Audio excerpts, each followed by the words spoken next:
ओम शांति। ओम शांति। आज की तारीख है 28 मई 2021। साकार महावाक्य।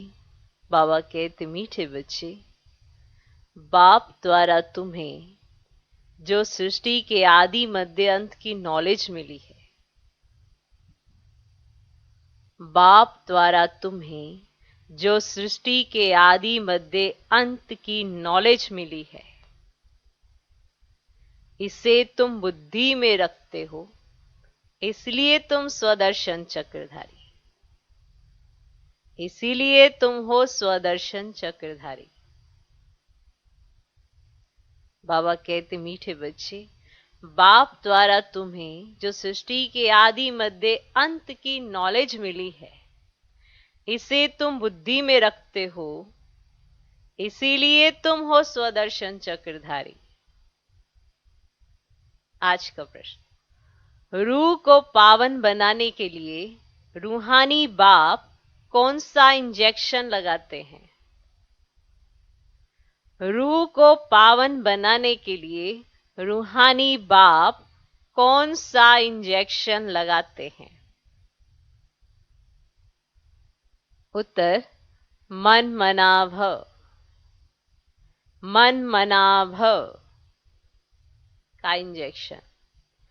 यह इंजेक्शन रूहानी बाप के सिवाय कोई लगा नहीं सकता। यह इंजेक्शन रूहानी बाप के सिवाय कोई लगा नहीं सकता। बाप कहते हैं, मीठे बच्चे, तुम मुझे याद करो, बस। बाप कहते हैं, मीठे बच्चे, तुम मुझे याद करो, बस। याद से आत्मा पावन बन जाएगी। याद से ही आत्मा पावन बन जाएगी। इसमें संस्कृत आदि पढ़ने की भी जरूरत नहीं है। इसमें संस्कृत आदि पढ़ने की भी जरूरत नहीं है। बाप तो हिंदी में सीधे शब्दों में सुनाते हैं। बाप तो हिंदी में सीधे शब्दों में सुनाते हैं। रूह को जब यह निश्चय हो जाता है कि रूहानी बाप हमें पावन बनने की युक्ति बता रहे हैं, तो विकारों को छोड़ती जाती है। रूह को जब यह निश्चय हो जाता है ना, आत्मा को जब यह निश्चय हो जाता है कि रूहानी बाप हमें पावन बनने की युक्ति बता रहे हैं, तो विकारों को छोड़ती जाती है। कौन? आत्मा, रूह।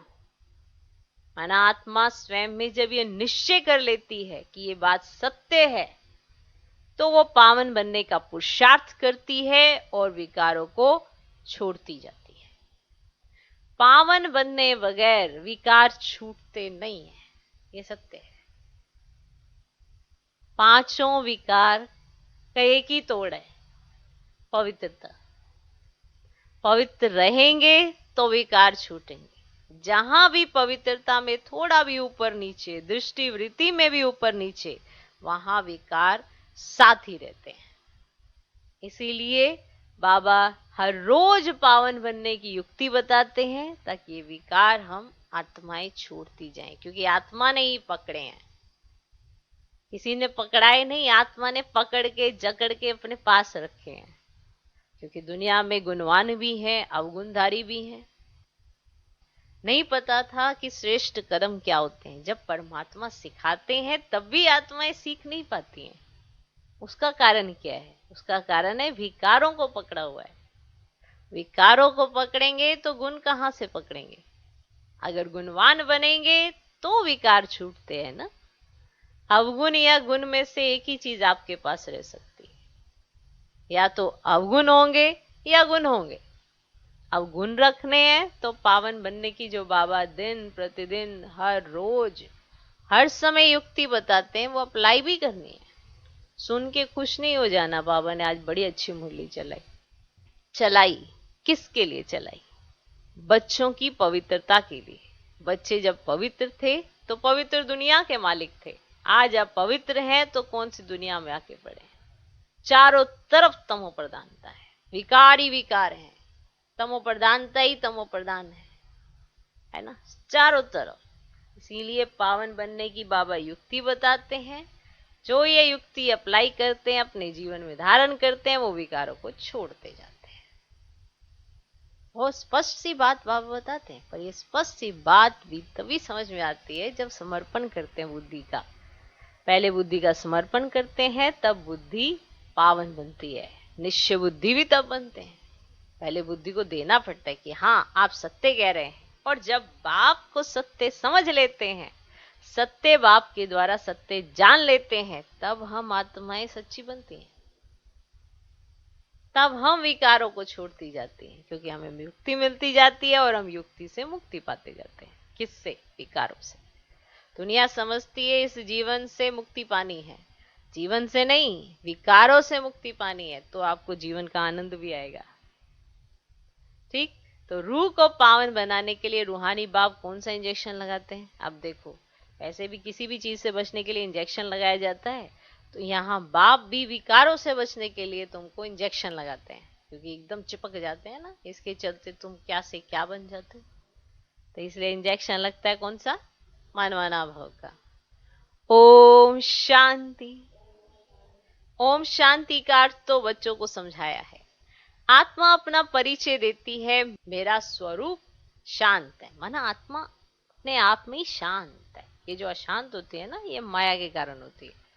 कहीं सोचते हैं उसके कारण इसके कारण, पर अशांति तो आप में आई है, स्वरूप आपने भूला है। तो मेरा स्वरूप शांत है और मेरा रहने का स्थान शांति धाम है, जिसको परम धाम निर्वाण धाम भी कहा जाता है। बाप भी कहते हैं देह अभिमान छोड़ दे ही अभिमानी बनो। देह अभिमान को छोड़ दो। जिस चीज का आप अभिमान करते हैं वो तो खत्म होने वाली चीज है। तो देह अभिमान छोड़ो, देही अभिमानी बनो। बाप को याद करो, वे है पतित पावन। ये कोई भी नहीं जानते कि हम आत्मा हैं। अब कितना सिंपल सी बात है। उनको याद करने से हम पावन बनेंगे, उनको याद करने से विक्रम विनाश होंगे, उनको याद करने से सब कुछ होगा। पर याद नहीं करते, क्योंकि घड़ी घड़ी देह अभिमान आ जाता है। इसी चीज का तो पेपर है और इसी चीज का पुरुषार्थ है। ठीक, तो ये कोई भी नहीं जानते कि हम आत्मा है। यहाँ आए हैं पाठ बजाने, अब ड्रामा पूरा होता है, वापस जाना है। इसीलिए कहते हैं मुझे याद करो तो तुम्हारे विकर्म विनाश होंगे। देखो, जो भी विकर्म इस शरीर में रहते या पहले भी हुए हैं, वो सिर पर बोझा तो है। अब वो बोझा उतारना है तो उसकी बहुत सिंपल सी विधि है कि उनको याद करो तो विकर्म विनाश होंगे। इसको ही संस्कृत में कहते हैं मनमना भव। बाप ने कोई संस्कृत में नहीं कहा है, बाप तो इस हिंदी भाषा में समझाते हैं। बहुत सिंपल सी भाषा, हिंदी भाषा, उसमें समझाते हैं। जैसे गवर्नमेंट कहती है एक ही हिंदी भाषा होनी चाहिए, गवर्नमेंट भी यही चाहती कि एक ही हिंदी भाषा होनी चाहिए। बाप ने भी वास्तव में हिंदी में ही समझाया है। परंतु इस समय अनेक धर्म, मठ, पंथ होने के कारण भाषाएं भी अनेक प्रकार की कर दी हैं।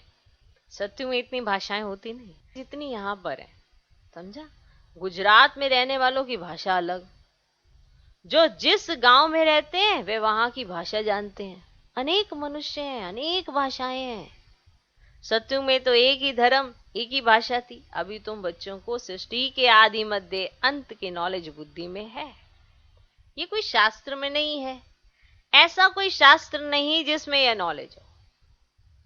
ना कल्प की आयु का ही लिखा हुआ है, ना किसको मालूम है। सृष्टि तो एक ही है। सृष्टि का चक्र फिरता रहता है, नई से पुरानी, पुरानी से नई होती है। अब इसको ही तो कहा जाता है स्वदर्शन चक्रधारी। इसी को कहेंगे ना स्वदर्शन चक्र। अगर आप घुमाते हो तो स्वदर्शन चक्रधारी आप हुए। लेकिन अगर आप देखा जाए कि नई से पुरानी, पुरानी से नई होती है, तो यही स्वदर्शन चक्र है। और अगर आप फिर आते हो तो क्या हुए? स्वदर्शन चक्रधारी। जिसको इस चक्र का नॉलेज है उसको कहा जाएगा स्वदर्शन चक्रधारी। आत्मा को ज्ञान मिलता है।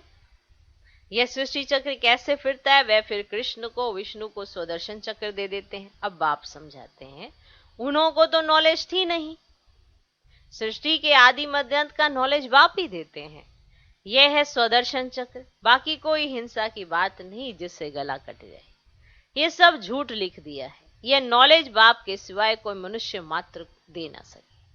मनुष्य को कभी भगवान कह नहीं सकते, जबकि ब्रह्मा विष्णु शंकर को भी देवता कहा जाता है।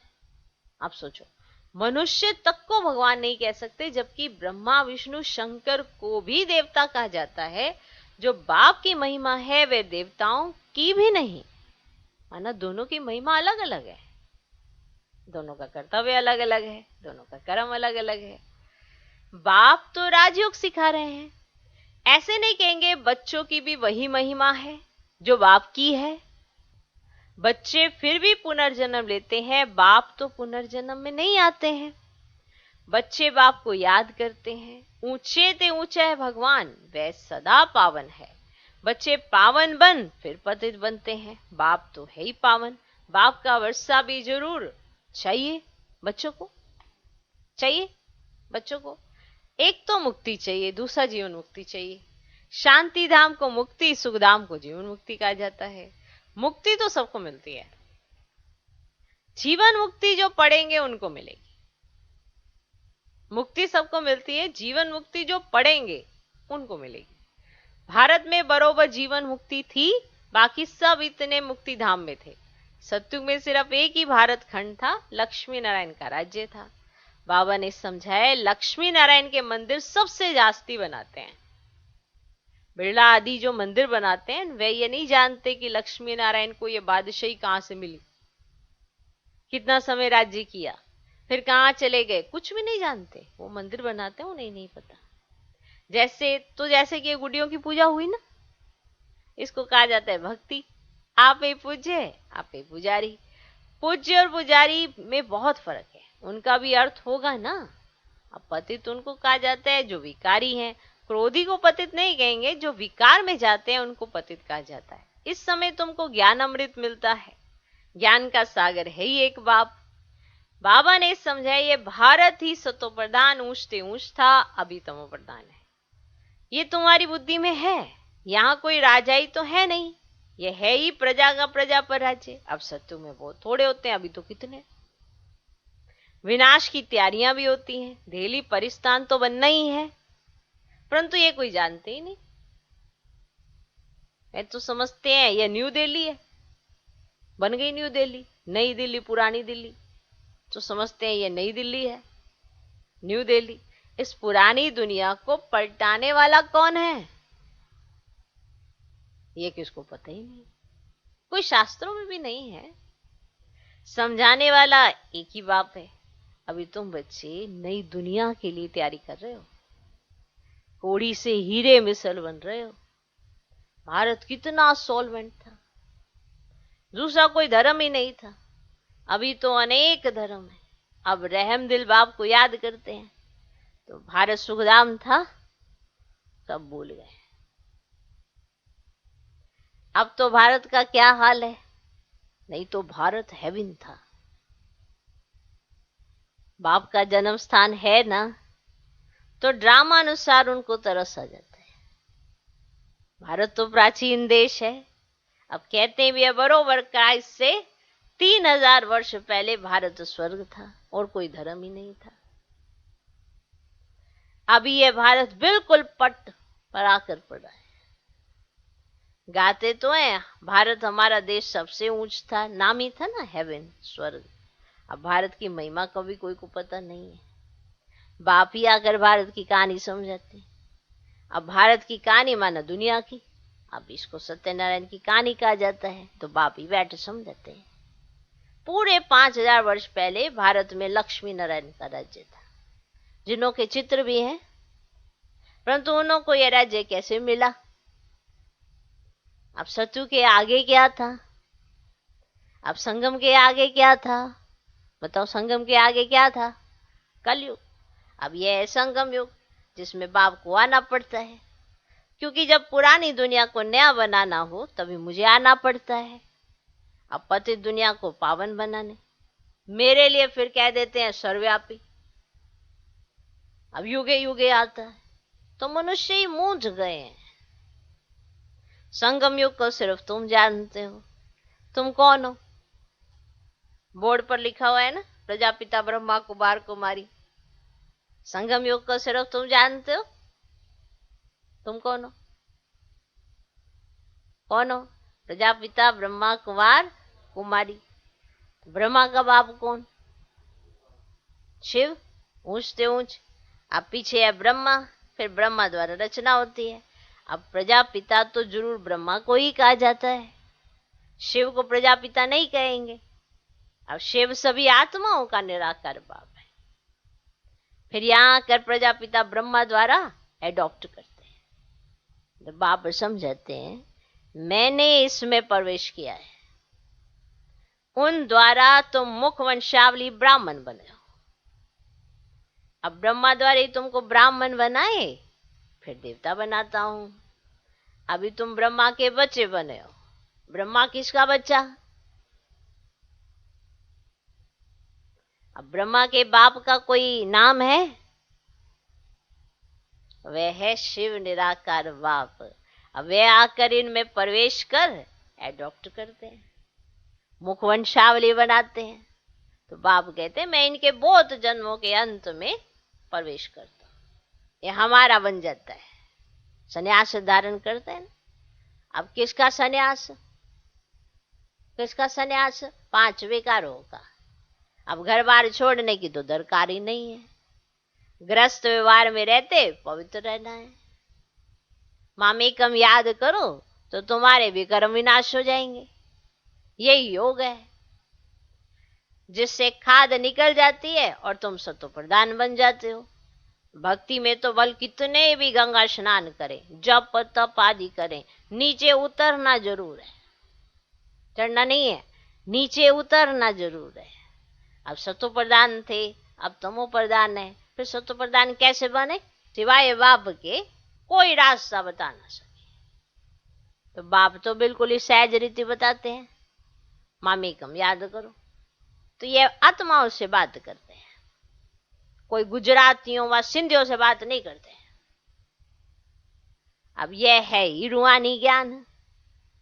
अब शास्त्रों में है जिस्मानी ज्ञान, रूह को ही ज्ञान चाहिए। अब रूह ही पतित बना है, उनको ही रूहानी इंजेक्शन चाहिए।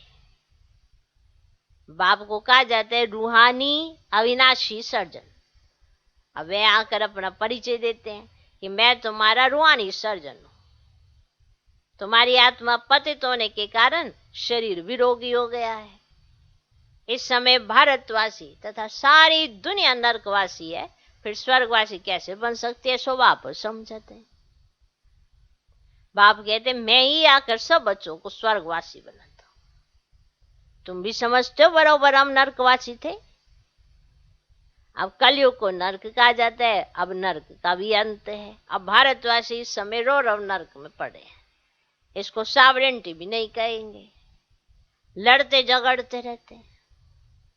अब बाप स्वर्ग में ले जाने लायक बनाते हैं तो उनका मानना चाहिए। अपने धर्म शास्त्र को भी नहीं जानते, बाप को ही नहीं जानते हैं। बाप कहते मैंने तुमको पति से पावन बनाया था, ना कि श्री कृष्ण ने। अब कृष्ण तो पावन नंबर 1 था, उनको कहते भी है ना श्याम सुंदर। अब कृष्ण की आत्मा पुनर्जन्म लेते लेते अब श्याम बनी है, कामचिता पर बैठ काले बने हैं। जगदम्बा को काली क्यों दिखाते हैं? ये कोई नहीं जानते हैं। जैसे कृष्ण को काला दिखाया है, वैसे जगदम्बा को भी काला दिखाते हैं। अब तुम काले हो फिर सुंदर बनते हो। तुम समझा सकते हो भारत बहुत सुंदर था। सुंदरता देखनी हो तो अजमेर में माना सोनी द्वारिका बनाई है ना, वहां देखो, में देखो सुंदरता देखनी हो तो।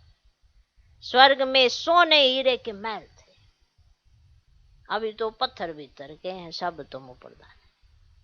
तो बच्चे जानते हैं शिव बाबा, ब्रह्मा दादा, दोनों इकट्ठे हैं।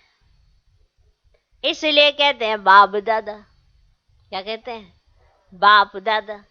वर्षा शिव बाबा से मिलता है। अगर दादा से कहेंगे तो बाकी शिव के पास क्या है? वर्षा शिव बाबा से मिलता है ब्रह्मा द्वारा। ये बात तो पक्की करनी है। ब्रह्मा द्वारा विष्णुपुरी की स्थापना। अभी तो रावण राज्य है ना, सिवाय तुम्हारे सब नरकवासी है। तुम अभी संगम पर हो, अभी पति से पावन बन रहे हो, फिर विश्व के मालिक बन जाएंगे।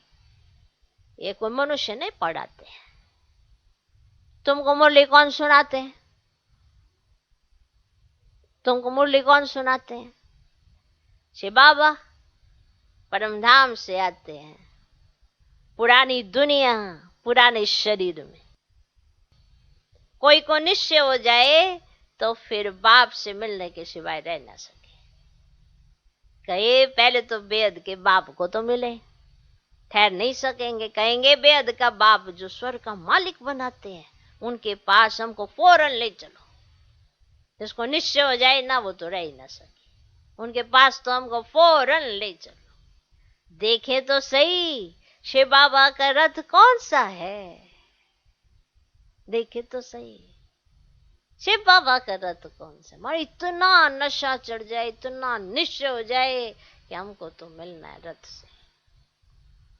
वो लोग भी घोड़े को श्रृंगारते हैं, पटका निशानी दिखाता ना, ऐसे घोड़े पर पटका ऐसे बांध देते हैं, बड़ा अच्छा श्रृंगार करते घोड़े का भी, है ना, ऐसे दिखाते हैं। अवै रथ था मोहम्मद का, जिसने धर्म स्थापित किया। भारतवासी फिर बैल को तिलक दे मंदिर में रखते हैं, समझते हैं इस पर शिव की सवारी हुई। अब बैल पर तो ना शिव की ना शंकर की सवारी है, कुछ भी समझते नहीं। शिव निराकार है, वह कैसे सवारी करेंगे? टांगे चाहिए जो बैल पर बैठ सके। अब शिव बाबा के पास तो टांगे भी नहीं है ना, टांगों के आधार पर ही तो बैल पे बैठेंगे ना। तो बाबा कहते अब टांगे चाहिए ना जो बैल पर बैठ सके। अब यह है अंधश्रद्धा। मैंने उन्होंने तो घोड़ा दिखाया, तुमने बैल दिखा दिया। हा? और शिव बाबा के पास तो टांगे भी नहीं जो टांगों के माध्यम से वो चढ़े और बैल पर बैठे। तो यह सब अंधश्रद्धा। अच्छा, मीठे मीठे सिकिला दे बच्चों प्रति माता पिता बाप दादा का याद प्यार और गुड मॉर्निंग। रूहानी बाप की रूहानी बच्चों को नमस्ते। हम रूहानी बच्चों के भी रूहानी बाप को नमस्ते नमस्ते नमस्ते। Good morning good morning good morning. उदाहरण के लिए मुख्य सार पहला पॉइंट, बाप से जो ज्ञान अमृत मिलता है उस अमृत को पीना और पिलाना है। बाप से जो ज्ञान अमृत मिलता है उस अमृत को पीना और पिलाना है। पुजारी से पूज्य बनने के लिए विकारों का त्याग करना है। पुजारी से पूज्य बनने के लिए विकारों का त्याग करना है। दूसरा पॉइंट, बाप जो स्वर्ग में जाने के लायक बना रहे हैं उनकी हर बात माननी है। पूरा निश्चय बुद्धि बनना है। बार बार बाबा निश्चय बुद्धि की बात करते हैं, तो आप जरूर टटोलो अपने आप को। ये जो कई बार कह देते हैं मैं तो हूं ही ऐसी, मैं तो कर ही नहीं सकती, तो माना आप अलग बाप अलग, तो आप अलग बाप अलग, तो फिर निश्चय कैसा? बाबा मुझे बनाने के लिए दिन रात मेहनत कर रहा है, उसकी कदर तभी होगी, तभी आप एहसास कर पाओगे जब आप ये समझोगे कि वो समझा क्या रहा है, तभी तो आप बनोगे, वरना तो फिर आप सोच जाओ। तो बाप जो स्वर्ग में जाने के लायक बना रहे हैं उनकी हर बात माननी है। जो वो कहे वो मानना है। ये नहीं कि 4 दिन मानी, 5वें दिन भूल गए और फिर गए अच्छा आपने ऐसा कहा था। बात तो हर समय मानने के लिए दी गई है ना, तो मानो और निश्चिंत रहो। कितना अच्छा जीवन है, कोई दिक्कत नहीं है। मानो मुझे ऐसा लग रहा है इतनी रिलैक्स वाली जीवन मैंने जी भी है और मैं जी भी रही। तभी मुझे इस बात पे बहुत निश्चय है कि जो भी वो कहे ना, हर बात मानते चलो। पूरा निश्चय बुद्धि बनना है। आज का वरदान, अपने संपूर्ण स्वरूप के आह्वान द्वारा आवागमन के चक्र से छूटने वाले लक्की सितारे भव। यहां पे आवागमन है स्थिति का, स्थिति के ऊपर नीचे का आवागमन।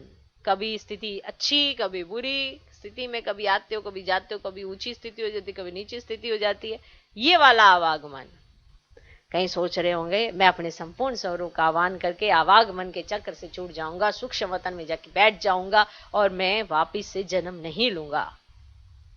मुझे तो जन्म की लालसा है, क्योंकि संगम युग पर मिलन है, बस। बाकी किसी जन्म की तो इतनी इच्छा भी नहीं है। और जब तक पहले जन्म में नहीं उतरेंगे तो संगम पे कैसे आएंगे? तो संगम पे आना है तो पहले जन्म में उतरना है। नहीं, अब कोई सोचेगा अच्छा सीधा हम संगम पे ही उतरे। अरे तुम कहां से संगम पे उतर जाओगे? तुम्हारे को तो स्पष्ट समझ ही नहीं आएगा परमात्मा क्या रहा है। वो तो पहले नंबर 1 से सुना रहे हैं। अब जब 1 नंबर की कहानी सुनाएगा तो तुम हो ही लास्ट नंबर के, तुम्हें पहले नंबर की कहानी समझ ही नहीं आनी है। तुम्हें समझ ही नहीं आना कि ब्रह्मा बाबा कौन, लक्ष्मी नारायण कौन, जब तुमने देखा ही नहीं अपनी आंखों से। माना आत्मा ने अगर वो पाठ देखा नहीं तो महसूस कैसे करेगी? अब महसूस नहीं करेगी तो पहले नंबर में आएगी कैसे? तो अपने संपूर्ण स्वरूप के आह्वान द्वारा आवागमन के चक्र से छूटने वाले लक्की सितारे भव।